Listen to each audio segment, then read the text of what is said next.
Hi guys, nandito kami ngayon sa Coco Valley. Ayan. Ito si Madam oh. Ha? Hi guys, nandito kami ngayon sa Coco Valley kung saan kami ay mag-night swimming. Ito si Sir Cristiano. Kain ka ng kain eh, kaya hindi ka na mamayat eh. Ito naman si Madam. So, let's go inside. Tara na day, sa loob. Tara, bago po kayo pumasok, syempre Coco Valley nga. Meron siya lang malaking coconut. Boko. Ay, maganda pala dyan. Nga guys, pasok na kami. Tara, sa loob. Magpatatak lang tayo. Dito kami sa kanilang entrance. Ayan. Meron pala silang plastic oh. Ayan. So, ito pala meron po silang salbabida o na tinitinda. Pero nadala na kami for makamura. Ayan oh. Meron silang palaka.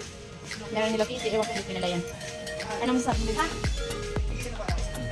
Bibigay ka na? Na? Isang stick? Oo. Dalawa sa'yo. Kasi nga ikaw tupakan niya.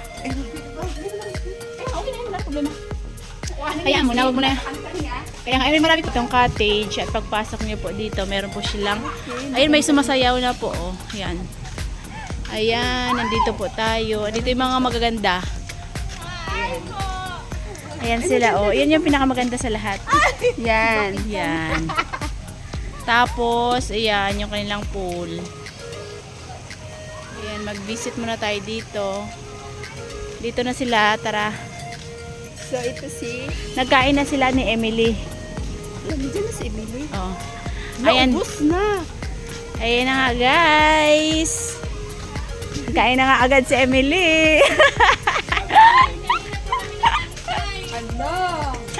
Ayan, oh. Grabing kain ni Mama Adeline, oh. Asan